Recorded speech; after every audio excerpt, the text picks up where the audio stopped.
मित्रांनो, मी आदित्य आहे आणि मी गावातून शिक्षण पूर्ण करून मला मुंबईला एका मोठ्या IT कंपनीतून जॉब ऑफर आला होता. पण प्रश्न एक होता की राहायचं कुठे? मुंबईत वडिलांच्या मित्राचा एक फ्लॅट खाली होता.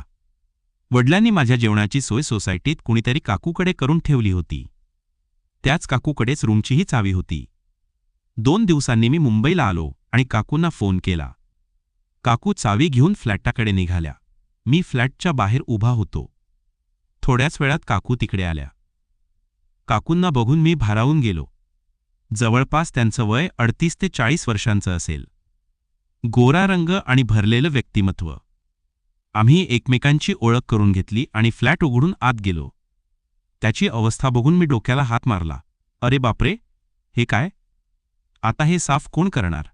काकू हसून म्हणाल्या, घाबरू नकोस, मी मदत करते तुला. बोलून काकूंनी घरी जाऊन झाडू आणला.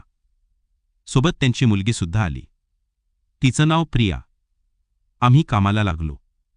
काकूंनी साडीवर घेऊन कमरेला कोचलं. त्यांचे गोरे पाय बघून मी भारावून गेलो.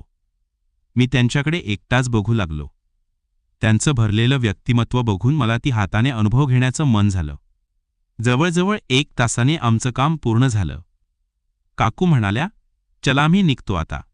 संध्याकाळपासून तुला जेवणाची सोय होईल. बोलून काकू निघून गेल्या. मी दरवाजा बंद करून बाथरूममध्ये गेलो. काकूंना आठवून हातबल करू लागलो. 2-3 दिवस मी काकूंना रोज बघून हातबल करू लागलो. त्या दिवशी डब्बा घेऊन दुपारी प्रिया घरी आली होती. मी तिला विचारलं, काकू कुठे गेल्या? प्रिया बोलली, आज माझा वाढदिवस आहे. काकू तयारीला लागल्या आहेत आणि तुला सुद्धा संध्याकाळी जेवायला घरी बोलावलं आहे. हे ऐकून मी खुश झालो आणि संध्याकाळची आतुरतेने वाट पाहू लागलो. संध्याकाळी 8 वाजता काकूंचा फोन आला. अरे आदित्य, येतोच ना वाढदिवसाला? मी हो म्हणून तयार होऊन त्यांच्या घरी पोचलो. काकू आज खूपच सुंदर दिसत होत्या. मी काकूकडे बघून बोललो, काकू तुम्ही आज काय सुंदर दिसता. काकू हसले आणि माझ्या पाठीवर थाप देऊन म्हणाल्या, चल काही बोलू नकोस. मी काही एवढी सुंदर नाही, ये आत. त्यांच्या घरात सर्व शेजारी पाजारी आले होते. मी कुणाला ओळखत नव्हतो म्हणून एका कोपऱ्यात बसलो आणि काकूंना शोधू लागलो. काकू किचनमध्ये होत्या. मी किचनमध्ये गेलो. काकू तुम्हाला काय मदत लागली असेल तर सांगा. काकू म्हणाल्या, बरं झालं तू आलास. एवढं बोलून काकू बिस्किट्स पाकिट उचलायला खाली वाकल्या आणि त्यांचं व्यक्तिमत्व मला दिसलं आणि ती पाहून माझी भावना दाटून येऊ लागली. काकूंनी वर नजर टाकली आणि माझ्याकडे बघून स्माईल दिली. आदित्य, काम कर आता. नंतर दाखवते तुला काय बघायचं आहे ते, असं बोलून त्या हसल्या. मला आता का हवे ना काकू, असं का बोलल्या की नंतर तुला मी दाखवते. मी विचार करत ताब उभा राहिलो. माझी भावना दाटून आली होती. तेवढ्या काकू तिकडे आल्या. अरे बघतोस काय, या सगळ्यांना दे हो म्हणत मी किचनच्या बाहेर गेलो. काकूंचं लक्ष माझ्या भावनेकडे होतं. माझी भावना मस्त दाटून आली होती. बघता बघता सर्व शेजारी निघून गेले. काकूंनी आवराआवरण करायला सुरुवात केली. सर्व काम उरकून आम्ही जेवायला बसलो. जेवताना माझं लक्ष काकूंच्या व्यक्तिमत्वावर होतं. मी जेवत जेवत काकूंना बघतो हे त्यांना कळालं. काकू माझ्याकडे बघून गालातल्या गालात हसू लागल्या. अरे आदित्य, जेव आता. बस झालं मला बघणं. मी जेवून उठलो आणि काकूंचं लक्ष माझ्या दाटून आलेल्या भावनेकडे गेलं. मी जायला निघत होतो. मला वाटलं आज पण हातानेच हातबल करून दिवस काढावा लागेल. इतक्या काकूंनी मागून आवाज दिला, अरे थांब जरा, तुझ्याशी काही बोलायचं आहे. मी थांबलो. ठीक आहे बोलू. मी सोफ्यावर बसलो आणि काकू जेवण संपून प्रिया झोपायला गेली. मी काकूंना इशारा करून बाथरूम गेलो. आत काकूंनी तिचे कवर सुखत ठेवली होती. मी हळूच बाथरूमच्या दरवाजाची कडी लावली आणि कवर घेऊन भावनेवर फिरवायला लागलो. काकू बाहेर येतील या भीतीने मी लवकर बाहेर आलो. आता काही नको, घरी जाऊन हातबल करेन हा विचार करून सोफ्यावर बसलो. जवळजवळ अर्धा-पाऊण तासाने काकू प्रियाला झोपवून बेडरूमच्या बाहेर आल्या आणि बाथरूमाकडे गेल्या. त्यांना कळून चुकलं की त्यांचं कवर बाथरूममध्ये नाही. काकू येऊन माझ्या बाजूला बसल्या. काकूंचं व्यक्तिमत्व माझ्या नजरेसमोर होतं. काकूंचं लक्ष माझ्या भावनेकडे होतं. माझी भावना पूर्ण दाटून आली होती. काकूंना कळालं की त्यांचं कवर माझ्याकडे आहे. काकू म्हणाली, बोल आता. मी म्हणालो, काय? काकू म्हणाली, मन भरलं का मला बघून? नसेल तर सांग. तसं मी आता घाबरलो. मला वाटलं माझं बघणं काकूंना आवडलं नाही की काय. मी म्हणालो, अगं नाही काकू, असं काय नाही. काकू माझ्याकडे वेगळ्या नजरेने बघत होत्या. काकू बोलल्या, खरं सांग, काय बघतोस तू माझ्यात? लाजू नकोस, खरं काय ते सांग. मी काही बोललो नाही आणि हो, माझ्या व्यक्तिमत्वाची कवर कुठे आहे मी मान खाली घालून बोललो, काकू खरंच तुम्ही रागवणार नाही? अरे नाही रे रागवणार तसं. मी उभा राहिलो आणि काकूंचं कवर बाहेर काढली. काकू म्हणाली, अरे काय हे आदित्य, तुला शोभत का हे? काकूंनी खोटा राग करून मला बोललं, तू असा नजरेने बघतोस मला? अरे तुझं वय किती? काहीतरी भान ठेव. काकू माझ्यावर राग पाणी घेऊन चिडल्या, पण राग खोटा होता हे मला माहीत नव्हतं. मी काकूंना सॉरी सॉरी म्हणत मान खाली सोफ्यावर बसलो. यापुढे नाही होणार असं मी घाबरून बोललो. तसं काकू येऊन माझ्या बाजूला बसल्या आणि माझा हात पकडून बोलल्या, आदित्य मला खरं बोल, मी तुला आवडते. मी हो म्हणालो. माझ्या तू काय बघतोस तू? मी खुलून बोललो, काकू मला तुम्ही फार आवडता. तुमच्या मिठीत येण्याचं मन करतं. काकू हसल्या आणि मला पापी दिली. मी लगेच काकूंना मिठी मारली. काकूंनी मला लांब केलं. मी बोललो, काय झालं? काकू त्या माझ्याकडे वेगळ्या नजरेने बघू लागल्या आणि मग त्यांनी भावना मोकळी केली आणि म्हणाल्या, आदित्य कोणाला सांगू नकोस प्लीज. मी म्हणालो, अगं नाही काकू. हे बोलून मी काकूंच्या व्यक्तिमत्वाचा हाताने सुंदर अनुभव घेऊ लागलो. काकूही प्रभावित झाल्या. मग मी माझी भावना मोकळी करून काकूंना बोललो, काकू तुम्ही मला सुंदर वेळेचा अनुभव द्या ना. काकू माझी भावना बघून म्हणाल्या, आदित्य कधी कोणाला सुंदर वेळेचा अनुभव दिला का? मी नाही बोललो. आता काकू एकदम प्रभावित झाल्या होत्या. मी काही बोललं ते करायला तयार होत्या. मग त्यांनी तोंडाने भावनेला सुंदर अनुभव दिला. मी काकूंना सुंदर वेळेचा अनुभव देण्याच्या आधीच घरची बेल वाजली, डिंग डोंग. आम्ही दोघं घाबरलो. मी काकूंना विचारलं, आता कोण असेल? काकू दचकून म्हणाल्या, काका असतील. उठ लवकर तयार हो. काकू तयार होऊन दरवाजा उघडला. बघतो तर दरवाजा बाहेर काका उभे होते. मी तर खूप घाबरलो. काका म्हणाले, अरे आदित्य तू इथे काय करतोस? मी म्हणालो, अरे काका प्रियाचा वाढदिवस होता ना म्हणून मदत करायला आलो होतो. काकूंनी मला जेवायलाही घरी बोलावलं होतं. काका म्हणाले, छान छान. जेवलास का तू? मी म्हणालो, हो काका जेवलो आणि तोंड गोड केलं. काका म्हणाले, म्हणजे? मी म्हणालो, अहो गोड म्हणजे केक खाल्ला. एवढं बोलून मी काकूकडे बघितलं आणि हलकी स्माईल देऊन डोळा मारला. काकूंना घाम फुटला होता. मी काकांना बोललो, काकाचला मी येतो. एवढं बोलून मी दरवाजाच्या पुढे उभा राहून काकूकडे बघितलं. काकूंनी इशारा केला, तू चल पुढे, मी कॉल करते. हे ऐकून माझ्या जीवात जीव आला. मी माझ्या घरी गेलो. माझी भावना दाटून आली होती. मी काय करू का नको हे मला कळेना. मी घराचा दरवाजा उघडाच ठेवला होता. काकू लगेच येतील या आशेने. जवळपास अर्धा पाऊण तास झाला. काकू काय येत नव्हत्या. मी दरवाजा बंद केला आणि सोफ्यावर बसून हातबल करू लागलो. माझी इकडे अवस्था बिकट होत होती आणि काकू तिकडे काकांना जेवण वाढत होत्या. मला आता राहवत नव्हतं. मी काकूंना फोन लावला. त्यांनी माझा फोन कट करून सायलेंटवर केला. मी आता नाराज झालो. मला वाटलं काकूंना सुंदर वेळेचा अनुभव देण्याचा प्लॅन कॅन्सल झाला. तिकडे काकूंची अवस्था बेकार झाली होती. काकूंना काही करून मला भेटायचं होतं. इतक्या काकूंना टेबलवर पडलेला केकचा डब्बा दिसला. काकू मनातून खुश झाल्या आणि बोलल्या, अरे बापरे, हा वेडा डब्बा इथेच सोडून गेला. काकू म्हणाल्या, अहो मी आदित्यला डब्बा देऊन येते. काकू भरभरात चप्पल घालून माझ्या घरी आल्या. मी त्यांची वाट बघत सोफ्यावर बसून काकूंच्या आठवणीत हातबल करत बसलो होतो. इतक्या काकूंनी दरवाजा वाजवला. मला माहीत होतं काकूच असतील. मी तसाच दरवाजा उघडला. काकूंना बघून माझ्या मनात एक वेगळाच प्रभाव आला. काकूंनी आत येऊन दरवाजा बंद केला. माझी अवस्था बघून काकू एकदम प्रभावित झाल्या, कारण माझी भावना मोकळी करून हातबल करत होतो. मग मी काकूंना बघून मी पापी द्यायला लागलो. काकूंच्या व्यक्तिमत्वाचा हाताने सुंदर अनुभव घेऊ लागलो. तेवढ्यात काकूंनी मला बाजूला केलं. काकू म्हणाल्या, आदित्य थांब जरा, धीर धर. यांना झोपवून मी तुझ्या घरी येते. तोपर्यंत जागा राहा आणि दरवाजा उघडा ठेव. मी म्हणालो, अगं पण आता काय करू? मग काकूंनी माझ्या भावनेला तोंडाने सुंदर अनुभव दिला आणि म्हणाल्या, मी येते. एवढं बोलून काकू निघून गेल्या. काकू म्हणाल्या, अहो तुम्हाला जेवायला वाढू का हो? काका म्हणाले, हो लवकर वाढ. काकू किचनमध्ये जाऊन काकांना ताट भरून जेवण वाढून घेऊन आल्या. काका जेवायला बसले. काकू काकांना बोलल्या, अहो तुम्ही जेवा, मी फ्रेश होऊन येते. काकांचं जेवण झालं होतं. काकांना एक घाणेरडी सवय होती, जेवून सिगारेट ओढायची. काका बाल्कनीत उभे राहून सिगारेट ओढत होते. काकूंनी हे बघून बेडरूममध्ये गेल्या आणि दरवाजा आतून बंद केला. प्रिया झोपली होती. काकू आरशासमोर उभ्या राहिल्या. आज तर आदित्य वेडा होणार आणि माझी पण सुंदर वेळेचा अनुभव घेण्याची इच्छा आज पूर्ण होईल, असं बोलून काकू हसल्या आणि लाजल्या. कारण 10 ते 12 वर्षे काकांनी काकूंना सुंदर अनुभव दिला नव्हता.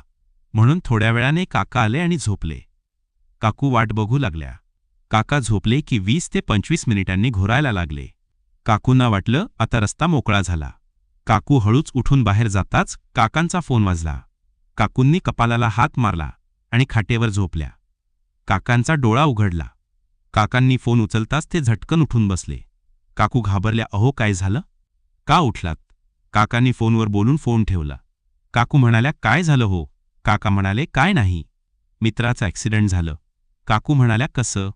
काका म्हणाले, काही नाही, पिऊन गाडी चालवत असतील. मी जाऊन येतो हॉस्पिटलमध्ये, तू झोप आणि दरवाजा लावून घे, मी सकाळी परत येईन. हे ऐकून काकू खुश झाल्या.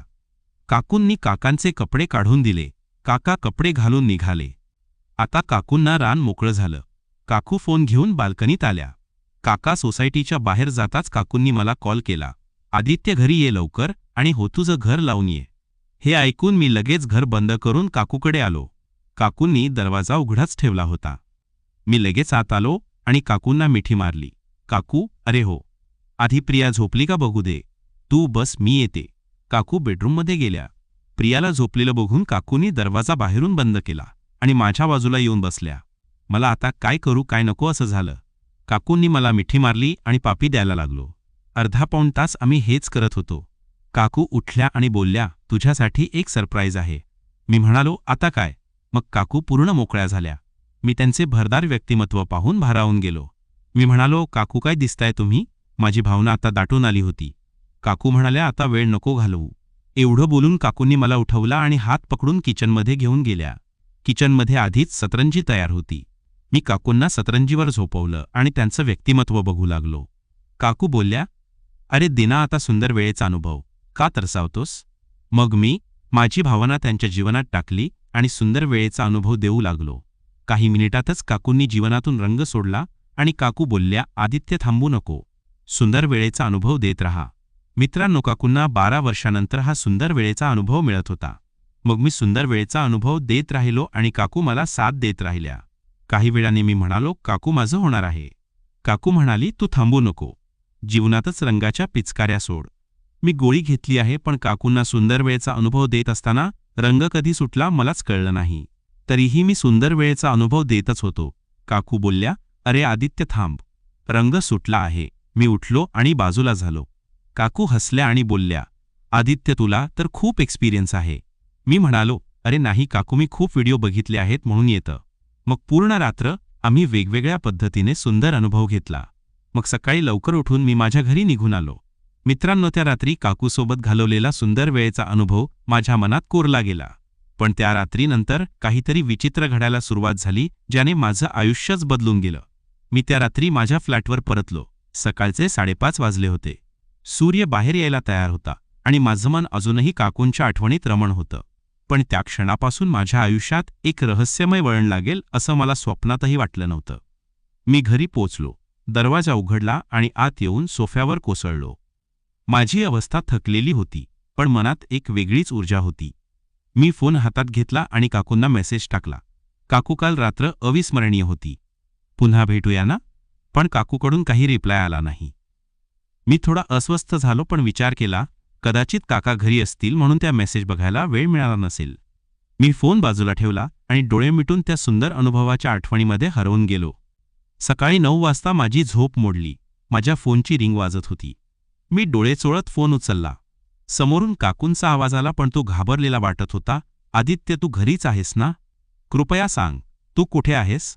काकूंच्या आवाजात एक भीती होती जी मला कधीच ऐकायला मिळाली नव्हती. मी गोंधळलो आणि म्हणालो, हो काकू, मी घरीच आहे. काय झालं? तुम्ही ठीक आहात ना? काकूंनी थरत्या आवाजात सांगितलं, आदित्य, काहीतरी भयंकर घडलंय. काकांचा फोन बंद आहे आणि ते सकाळी परत आलेच नाहीत. मी त्यांच्या मित्राला फोन केला ज्याचं ॲक्सिडेंट झालं होतं, पण त्याने सांगितलं की काकांना हॉस्पिटलमध्ये भेटायलाच गेलं नव्हतं. माझ्या पोटात गोळा आला. काय, काका हॉस्पिटलला गेले नव्हते? मग रात्री ते कुठे गेले? मी काकूंना शांत करायचा प्रयत्न केला. काकू, घाबरू नका, कदाचित काकांचा फोन डिस्चार्ज झाला असेल. तुम्ही पोलिसांना फोन केलात का? काकू म्हणाल्या, नाही, अजून नाही, पण मला खूप भीती वाटते. आदित्य, तू येशील का इथे? मला एकट्याने कसं तरी होतंय. मी लगेच तयार झालो आणि काकूंच्या घरी पोहोचलो. काकू दरवाजाजवळ उभ्या होत्या. त्यांचा चेहरा पांढरा फटक पडला होता. प्रिया अजूनही झोपली होती. त्यामुळे काकूंनी मला हॉलमध्ये बसवलं. काकूंनी सांगितलं, काल रात्री काकांनी मला सांगितलं होतं की त्यांचा मित्र रवी हॉस्पिटलमध्ये आहे, पण मी आज सकाळी रवीला फोन केला तेव्हा त्याने सांगितलं की त्याचं काही ॲक्सिडेंट झालंच नाही आणि काकांनी त्याला रात्री फोनही केला नव्हता. मी विचारात पडलो, काका खोटं का बोलले आणि ते गेले कुठे? मी काकूंना विचारलं, काकू काकांचा फोन ट्रॅक करायचा का? कदाचित त्यांचं लोकेशन मिळेल. काकूंनी होकार दिला आणि आम्ही काकांचा फोन ट्रॅक करायचा प्रयत्न केला, पण फोन बंद होता आणि लोकेशन मिळालं नाही. माझ्या मनात शंका येऊ लागली, काहीतरी गडबड आहे. काकूंनी मला सांगितलं की काकांचं काही दिवसांपासून वागणं विचित्र होतं. ते रात्री उशिरा घरी यायचे, कोणाशी तरी फोनवर हळू आवाजात बोलायचे आणि कधीकधी त्यांच्या कपड्यांना एक विचित्र वास यायचा, जसं काही केमिकलच. मी काकूंना विचारलं, काकू काकांचा काही शत्रू होता का किंवा त्यांना कोणाची भीती वाटत होती का? काकूंनी डोकं हलवलं, मला काही माहीत नाही आदित्य, पण मला आता खूप टेन्शन येतंय. मी काकूंना धीर दिला आणि म्हणालो, काकू आपण पोलिसांना सांगूया, काहीतरी गडबड आहे. काकू घाबरत होत्या पण त्यांनी होकार दिला. आम्ही जवळच्या पोलीस स्टेशनला गेलो आणि काकांच्या गायब होण्याची तक्रार नोंदवली. पोलिसांनी यांनी काही प्रश्न विचारले आणि त्यांनी सांगितलं की ते काकांचा फोन ट्रॅक करायचा प्रयत्न करतील. पण त्यांनी एक गोष्ट सांगितली जी ऐकून माझ्या पायाखालची जमीनच सरकली. पोलीस इन्स्पेक्टर म्हणाले, काकांचं नाव रमेश पाटील आहे ना? आमच्या रेकॉर्डमध्ये त्यांचं नाव काही संशयित लोकांच्या यादीत आहे. आम्हाला शंका आहे की ते एका स्मगलिंग रॅकेटशी संबंधित असावेत, ड्रग्ज. मगली काका माझ्या डोक्यात भणभणायला लागलं. काकू तर पूर्णपणे शॉक झाल्या. त्या म्हणाल्या, नाही हे खोटं आहे, माझे काका असं काही करूच शकत नाहीत. पण पोलिसांनी सांगितलं की त्यांच्याकडे काही पुरावे आहेत आणि ते तपास करत आहेत. त्यांनी आम्हाला घरी जायला सांगितलं आणि काकांबद्दल काही माहिती मिळाली तर कळवण्याचं वचन दिलं. घरी परत येताना काकू शांत होत्या. मला त्यांच्यासाठी वाईट वाटत होतं, पण माझ्या मनात एक प्रश्न बोळत होता, काका खरंच स्मगलिंगमध्ये गुंतले होते का? आणि जर होतेच तर त्यांचं गायब होणं याच्याशी जोडलं गेलं होतं का? त्या रात्री मी माझ्या फ्लॅटवर परतलो. काकूंनी मला सांगितलं होतं की त्या प्रियाला घेऊन त्यांच्या माहेरी जाणार आहेत, कारण त्या एकट्या घरी राहायला घाबरत होत्या. मी घरी पोहोचलो आणि माझा फोन चेक केला. काकूचा मेसेज आला होता, आदित्य कृपया सावध रहा, मला वाटतंय काहीतरी भयंकर घडतंय. मी काकूंना रिप्लाय केला, काकू तुम्ही काळजी करू नका, मी सावध राहीन. तुम्ही स्वतःची काळजी घ्या. पण माझं मन शांत नव्हतं. रात्रीचे 11 वाजले आणि मला एक अनोळखी नंबरवरून मेसेज आला. मेसेजमध्ये फक्त एवढंच लिहिलं होतं, तू जास्त हुशारी करू नकोस. काकू आणि प्रियाला सांभाळायचं असेल तर तुझं तोंड बंद ठेव. माझ्या अंगावर टाटा आला. हा मेसेज कोणी पाठवला आणि त्यांना माझा नंबर कुठून मिळाला? मी लगेच काकूंना फोन लावला पण त्यांचा फोन स्विच ऑफ होता. मी घाबरलो, काय करू? पोलिसांना सांगू? पण जर हा मेसेज खरा असेल तर काकू आणि प्रियाच्या जीवाला धोका होऊ शकतो. मी रात्री झोपलो नाही. माझ्या डोक्यात विचारांचा काहूर माजलं होतं. काकांचं गायब होणं, पोलिसांचं ड्रग स्मगलिंगचा संशय आणि आता हा धमकीचा मेसेज. हे सगळं एकमेकांशी जोडलं गेलं होतं का? आणि मी यात कसं अडकलो? दुसऱ्या दिवशी सकाळी मी काकूंच्या घरी गेलो. दरवाजा उघडाच होता. मी आत गेलो आणि काकूंना हाक मारली, काकू काकू. पण घरात शांतता होती. प्रियाचा बेडरूम तपासला, तिथे कोणी नव्हतं. किचन बाथरूम सगळीकडे पाहिलं, पण काकू आणि प्रिया गायब होत्या. मी घाबरलो. माझ्या हातापायांना थर सुटली. काकू आणि प्रिया कुठे गेल्या आणि काकांचं काय झालं? मी लगेच पोलिसांना फोन केला आणि सांगितलं की काकू आणि प्रिया गायब आहेत. पोलिसांनी मला स्टेशनवर बोलावलं. मी तिथे पोहोचलो आणि त्यांनी मला काही प्रश्न विचारले. त्यांनी मला तो धमकीचा मेसेज दाखवायला सांगितला. मी फोन दाखवला, पण आश्चर्याची गोष्ट म्हणजे तो मेसेज गायब होता. पोलिसांनी माझ्यावरच शंका घ्यायला सुरुवात केली. इन्स्पेक्टर म्हणाले, आदित्य तू काही लपवतोय का? तुझं आणि काकूचं नात काय आहे? मी घाबरलो आणि सांगितलं, नाही मी काही लपवत नाही. काकू मला जेवण द्यायच्या आणि मी त्यांच्या मुलीच्या वाढदिवसाला गेलो होतो. बस. पण मला वाटत होतं की पोलीस माझ्यावर विश्वास ठेवत नाहीत. त्या रात्री मी घरी परतलो पण माझं मन अस्वस्थ होतं. मी माझ्या फ्लॅटच्या खिडकीतून बाहेर पाहिलं आणि मला एक सावली दिसली. कोणीतरी माझ्या सोसायटीच्या गेटजवळ उभं होतं आणि मला वाटलं की ते माझ्याच फ्लॅटाकडे पाहत आहे. मी खिडकी बंद केली आणि लाईट्स बंद केल्या. माझ्या मनाचे ठोके वाढले होते. दुसऱ्या दिवशी मी माझ्या ऑफिसला गेलो पण माझं लक्षात लागत नव्हतं. माझ्या डोक्यात फक्त काकूप्रिया आणि काकांचा विचार होता. ऑफिसमधून घरी परतताना मी सोसायटीच्या गेटवर एका माणसाला पाहिलं. तो रंगाचं जॅकेट घालून होता आणि त्याने टोपी खाली घातली होती. त्याने माझ्याकडे पाहिलं आणि मला वाटलं की त्याच्या डोळ्यात एक वेगळी चमक आहे. मी घाबरलो आणि पटकन माझ्या फ्लॅटाकडे गेलो. पण त्या रात्री मला पुन्हा एक मेसेज आला. यावेळी दुसऱ्या अनोळखी नंबरवरून तुझ्या फ्लॅटच्या खाली असलेल्या डब्यात तपास आणि तोंड बंद ठेव, नाही तर काकू आणि प्रियाचा जीव जाईल. मी घाबरलो, पण मला काहीतरी करायचं होतं. मी खाली गेलो आणि सोसायटीच्या गटाराजवळ असलेल्या डब्यात तपासलं. तिथे एक काळी पिशवी होती. मी ती उघडली आणि आत मला एक लहान डायरी आणि एक फोटो सापडला. फोटोत काका एका अनोळखी माणसासोबत उभे होते आणि त्या माणसाच्या हातात एक पांढऱ्या पावडरची पिशवी होती. डायरीत काही पानांवर कोड लिहिलेली होती आणि काही ठिकाणी डिलिव्हरी आणि पेमेंट असे शब्द होते. मला आता खात्री झाली की काका खरंच काहीतरी गैरकामात अडकले होते. पण काकू आणि प्रियाचा काय? त्यांचा यात काय दोष? मी डायरी आणि फोटो घेऊन पोलिसांकडे जायचं ठरवलं, पण माझ्या मनात भीती होती. जर मी पोलिसांकडे गेलो आणि त्या धमकी देणाऱ्या माणसाला कळलं तर काकू आणि प्रियाला धोका होऊ शकतो. त्या रात्री मी डायरी वाचायला सुरुवात केली. त्यात काही नाव आणि ठिकाण लिहिली होती, पण सगळं कोड्समध्ये होतं. मी काहीतरी समजून घ्यायचा प्रयत्न करत होतो. तेवढ्यात माझ्या फ्लॅटची बेल वाजली. रात्रीचे 12 वाजले होते. कोण असू शकतं? मी घाबरलो, पण हळूच दरवाजाकडे गेलो आणि डोरहोलमधून पाहिलं. बाहेर तोच जॅकेटवाला माणूस उभा होता. त्याने माझ्याकडे पाहिलं आणि त्याच्या हातात एक चमकणारी वस्तू दिसली. चाकू की बंदूक मला नीट कळलं नाही. माझ्या मनाचे ठोके वाढले. मी दरवाजा उघडायचा का नाही? आणि जर उघडला तर काय होईल? काकू आणि प्रियाचं काय झालं असेल? आणि हा माणूस माझ्याकडे का आला आहे? मी घाबरलो. माझ्या हातात डायरी आणि फोटो अजूनही होता. मी पटकन डायरी आणि फोटो माझ्या बेडखाली लपवला आणि दरवाजाकडे गेलो.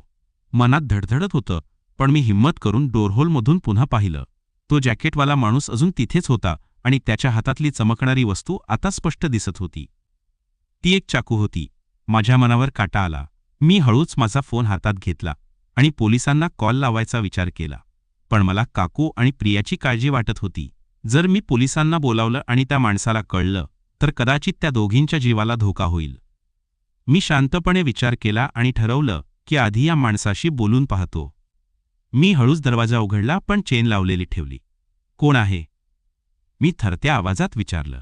त्या माणसाने टोपी थोडी वर केली आणि त्याचा चेहरा दिसला. तो मला ओळखीचा वाटला, पण नक्की कुठे पाहिला हे आठवत नव्हतं. त्याने खरखऱ्या आवाजात सांगितलं, आदित्य, तुला जास्त हुशारी करायची गरज नाही. तुझ्याकडे काही आहे ते मला दे, नाहीतर काकू आणि प्रिया यांना वाचवायला कोणीच येणार नाही. माझ्या पोटात गोळा आला. त्याला डायरी आणि फोटोबद्दल माहीत आहे, पण त्याला कसं कळलं? आणि तो काकू आणि प्रियाबद्दल का बोलतोय? मी हिम्मत करून म्हणालो, मला काही माहीत नाही. तुम्ही कोण आहात? आणि काकू प्रिया कुठे आहेत? त्याने एक थंड स्माईल केला आणि म्हणाला, तुला फक्त एवढंच माहीत असायला हवं की तुझ्या हातात जे आहे ते मला हवं. उद्या रात्री 12 वाजेपर्यंत त्या डब्यात ठेव, नाहीतर. त्याने चाकू हवेत फिरवला आणि निघून गेला. मी दरवाजा लावला आणि सोफ्यावर कोसळलो. माझ्या डोक्यात प्रश्नांचा काहूर माजलं होतं. हा माणूस कोण होता? त्याला माझ्याकडची डायरी आणि फोटो कसा माहीत? आणि काकांचा या सगळ्याशी काय संबंध? मी डायरी पुन्हा हातात घेतली आणि ती उघडली. त्या कोड्समध्ये काहीतरी अर्थ आहे हे मला जाणवत होतं. मी माझ्या लॅपटॉपवर बसलो आणि त्या कोड समजून घ्यायचा प्रयत्न केला. काही तास तपासल्यानंतर मला एक गोष्ट लक्षात आली. डायरीतल्या काही कोड्स पुण्यातल्या काही ठिकाणांचे पत्ते होते आणि त्यात एक ठिकाण होतं व्हाईट रूम, कात्रज. मला आठवलं की काकांनी एकदा कात्रजला एका गोडाऊनबद्दल बोलताना ऐकलं होतं. तिथे काहीतरी येतो असं ते म्हणाले होते. मला आता खात्री झाली की काकांचा स्मगलिंगशी संबंध आहे आणि कदाचित त्या व्हाईट रूममध्ये काहीतरी लपवलं आहे. पण मी तिथे जायचं का? आणि जर गेलो तर काकू आणि प्रियाच काय? दुसऱ्या दिवशी सकाळी मी पुन्हा पोलीस स्टेशनला गेलो. मी इन्स्पेक्टरला डायरी आणि फोटोबद्दल सांगायचं ठरवलं, पण धमकीचा मेसेज आणि त्या जॅकेटवाल्या माणसाबद्दल काही बोललो नाही. इन्स्पेक्टरने डायरी पाहिली आणि म्हणाले, हे कोड आमच्या तपासात उपयोगी पडू शकतात, पण तू सावध राहा आदित्य. हे स्मगलिंग रॅकेट खूप धोकादायक आहे. मी घरी परतलो, पण माझं मन शांत नव्हतं. रात्री 12 वाजायच्या आधी मला त्या डब्यात डायरी आणि फोटो ठेवायचे होते, नाहीतर काकू आणि प्रियाला धोका होईल. पण जर मी ते दिलं तर कदाचित काकांचा तपास कधीच पूर्ण होणार नाही. मी ठरवलं की मी स्वतः त्या व्हाईट रूमला जाऊन तपास करणार. मी माझ्या एका ऑफिसमधल्या मित्राला, रोहनला सगळं सांगितलं. त्याने मला साथ द्यायचं कबूल केलं. रात्री 11 वाजता मी आणि रोहन कात्रजला निघालो. व्हाईट रूम हा एक जुनाट गोडाऊन होता, जिथे रात्री कोणीच नसतं. आम्ही तिथे पोहोचलो आणि गोडाऊनच्या मागेच्या बाजूला एक लहान खिडकी दिसली. आम्ही ती हळूच उघडली आणि आत शिरलो. आत अंधार होता, पण माझ्या फोनच्या टॉर्चने आम्ही पुढे गेलो. तिथे काही लाकडी बॉक्सेस दिसले आणि त्यात पांढऱ्या पावडरच्या पिशव्या होत्या. मला आता खात्री झाली हे रॅकेट होतं. पण तेवढ्यात मागून एक आवाज आला, "कोण आहे तिथे?" मी आणि रोहन थरलो. आम्ही लपायचा प्रयत्न केला, पण आता खूप उशीर झाला होता. 2 माणसं आमच्या दिशेने येत होती आणि त्यापैकी एक तोच जॅकेटवाला माणूस होता. त्याने आम्हाला पाहिलं आणि हसत म्हणाला, "आदित्य, तू तर खूपच हुशार आहेस, पण आता तुझा खेळ खलास." त्याने त्याच्या हातातली बंदूक माझ्यावर रोखली. मी घाबरलो, पण मला काकू आणि प्रियाची काळजी वाटत होती. मी हिम्मत करून म्हणालो, "काकू आणि प्रिया कुठे आहेत? त्यांना सोडा. मी तुम्हाला डायरी आणि फोटो देईन." तो माणूस हसला आणि म्हणाला, "त्या दोघी सुरक्षित आहेत, पण तुझी वेळ संपली." त्यांनी बंदुकीचा ट्रिगर दाबायला सुरुवात केली आणि तेवढ्यात अचानक गोडाऊनच्या दारातून पोलिसांची गाडी आली आणि सायरनचा आवाज गोडाऊनमध्ये घुमला. जॅकेटवाल्या माणसाचं लक्ष विचलित झालं आणि रोहनने संधी साधून त्याच्यावर झेप घेतली.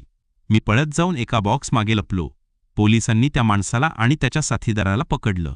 पण माझ्या मनात अजूनही प्रश्न होता, काकू आणि प्रिया कुठे आहेत आणि काकांचं काय झालं? मित्रांनो, तुम्हाला काय वाटतं, काकू आणि प्रिया सापडतील का आणि काकांचं रहस्य काय असेल? तुम्हाला हा भाग कसा वाटला? खाली कमेंट करा आणि सांगा. आणि हो, माझ्या चॅनलला सबस्क्राईब करायला आणि लाईक करायला विसरू नका. तुमच्या कमेंट्समुळे मला पुढचा भाग लवकर लिहायला प्रेरणा मिळेल.